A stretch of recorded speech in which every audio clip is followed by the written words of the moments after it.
Hey, what's up, guys? SP and DM back here for another episode of the Sam and Mason Show. Extreme Rules, we are getting closer and closer to it with each week. I believe it is a week Sunday, from this Sunday, Extreme Rules 2013. And ryback getting a lot stronger as we get closer to Extreme Rules. I'm sorry. You really need to turn your phone off when we do these. Yeah, it doesn't come across over the video, I don't think. I can't hear it in the video audio when I watch it afterwards, but my phone goes off every single episode. And every time your phone goes off, you start laughing. So No, I'm just always laughing. I'm just like a very happy person.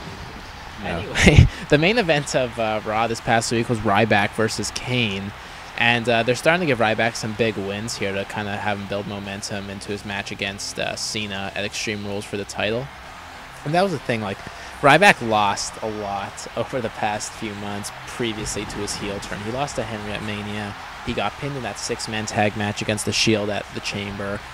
He was eliminated by Cena in the Rumble, you know? So I guess those were subtle hints to a heel turn that we didn't really see coming. It was surprising to me when he turned heel. I thought he was like a perfect big guy. I thought he was going to be a marketable face for WWE for a long time. And, like, the crowd did really like him, you know? But, you know what, obviously, being the huge heel fan that I am, I'm glad he did turn heel, and I'm glad he's getting the title shot right away. Although, I think it's at a bad time, because I don't think he's going to win after Cena just beat The Rock. You know, how can, Cena beat The Rock? How can he not beat Ryback? That's going to put Ryback over The Rock, you know what I mean? So I don't think WWE's going to go that route. But I think you forget how forgetful wrestling fans are, apparently. Yeah. No, hey, man. I ditto. Ditto on that, brother. But, yeah, so Kane has been feuding with The Shield alongside Daniel Bryan, of course. And last week on SmackDown, Ryback faced Daniel Bryan in a one-on-one match. So today he's facing his tag team partner, or on Raw, he faced Kane, Daniel Bryan's tag team partner in Team Hell No. And, it's just a good way for Ryback to get a few wins on his road to Extreme Rules for the title. So announced was the stipulation because, that's actually the same text coming in twice. It just beeps. If I don't look at it, the sound goes off again. Really? Why? Yeah, just to remind you, don't forget about that text. Well, that's a bad idea. What if you're in, writing an exam or something? And you gotta put that shit on silent, bro. Mine only goes once. Yeah, well, you don't have an iPhone, so you gotta turn that setting. No, that's you know what, you gotta turn that setting. I'm sorry, I will silence it from now on in our videos. No, I'll just break it. Oh, okay. Well, that was very insensitive of you. We are no longer friends. Oh, okay. Anyway, wow, you didn't even care. Let's just stop.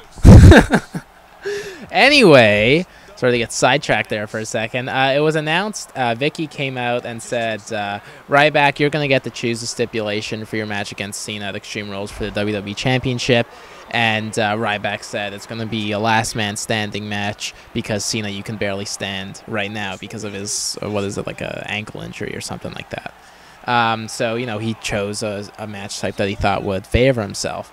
And it's a good match type because nobody has to get pinned. No one has to submit, so it doesn't look bad on their character. I think it's an easy way out for either John Cena or Ryback to lose, because I don't think either of them can really afford to lose right now, in my perspective. Someone does have to lose. I think someone could come out and beat both of them up, and then, like, one man could just get up, like, 1 second before the other. You know what I mean? So or they just really screw with us, double count out, and draw. Yeah. Like, the other thing is, with Cena, whenever it's last man standing or an I quit or submission, he's never going to lose. Last man standing. He never gives up. Right. Last man standing, he can lose because he doesn't have to physically give up. And I quit, you have to give up. You have to say that you're quitting. Well, yeah, but like last man standing is like you don't get up. Right. So that's sort of him giving up in a way. Nah, but sometimes he just doesn't have the choice because he's like knocked out. Yeah, so he's like dead. Oh, yeah. So it wasn't his fault. Yeah, he's like knocked out, right? Okay. But Cena never loses an I quit match because his whole motto is like, I don't quit, I never give up, and neither should you, kids. Go eat your Fruity Pebbles. Those aren't good for you. No, not good for you at all. Very bad influence John Cena is on the kids. But yeah, so who knows what's going to happen there? But that was the main development this week on Raw. And we were actually talking earlier. Me and you attended the Ring of Honor Border Wars IPPV event here in Toronto, our hometown of Toronto. And Ring of Honor, by far the best wrestling experience you can get You know what I mean? Like, Hands down, live wrestling, ROH is the best show you'll ever go to. yeah, you know, I've been going to ROH for a few years now. You know, we've both watched it on TV. We've both been to live events, and it just keeps getting better and better. We had first row ringside seats, so you know you can't get closer to the action. You know, banging on the guardrails and stuff, and high-fiving the wrestlers, and you know, They even improved the stage and everything. It was like new everything. Yeah. It looked a lot nicer, new lights, everything. yeah, and you know, they're not slowly but surely. Every time I go, there's an improvement, whether it's in the lighting or the stage or the music or the ring or something to the because you know they've got the wrestling down. They don't need to improve that. It's the best wrestling, period. You know. And but you know, like WWE, it doesn't have the huge lights or the stage or the sound, which is like ROH is slowly improving. You're never going to have that huge crowd, but you know you can make it look better, and they're taking steps towards doing that. And the point I'm trying to make here is, you know, after watching 3 hours of amazing nonstop action wrestling, no pun intended, it was not TNA. You know, it was almost hard for us to watch Raw because those matches at ROH are like nothing else you've ever seen before. And, you know, it's just a totally different style, WWE and ROH. And if you're watching it for the wrestling, which you and me, we do, like that's what we like, you know. We are true wrestling fans. ROH just totally takes the cake in that one, you know what I'm saying? Like, it does not compare to WWE at all. And, you know, after 3 hours of screaming your head off and watching amazing pro wrestling, it was a little difficult. We both found ourselves a little bit bored with Raw. Yeah, just for me, the amount of promos and stuff, honestly, it was just hard to watch sitting through all these promos and stuff. Like when the show opened with Cena talking, it's like, oh, okay, here we go again. I've seen this a million times, and I was just bored of it, and that's it. Yeah, exactly, and that's the thing. ROH, it's only an hour every week. WWE is so much programming, so oversaturated with their weekly lineup. I mean, Raw is more than enough programming for 1 week because SmackDown is pretty much all Raw promos, and main event is an hour, you know, a few matches here and there. But, you know, the core WWE weekly product is Raw, but the rest of the weekly schedule is so oversaturated with stuff that isn't necessary.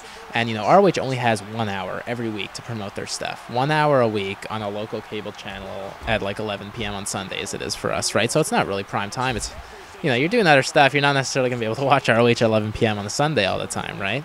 But the thing that I find is that they tell the story through the wrestling matches, not through talking promos, right? WWE has all this extra time and not enough wrestlers to fill it with, or at least guys that get over with the crowd, so they choose to do promos, and which is a traditional part of wrestling, you know? Guys coming out and talking and working with the crowd and stuff is a traditional part of wrestling, but Ring of Honor is a different take on wrestling.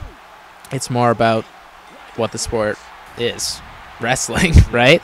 And, you know, it was an amazing weekend. I can't wait until they come back in August. And guess what? We got first row ringside for that, too. So, hell yeah, brother. Of course. And just really quick, it's not that WWE doesn't do the wrestling part well. Like, because going from ROH and then watching Raw 2 days later is boring. But, I mean, 2 weeks ago on Raw, the amount of matches they had were really good. They had, like, 5 really good matches. Yeah. They had, like, Swagger and Ryder and Rhodes, Orton, Del Rio, Cesaro, all in action. And that's really good when they do that. So, you know, it's two different worlds, basically. It's the same sport, but it's two different worlds. Yeah, exactly. And, you know, watch them two close together. One's obviously going to be more entertaining.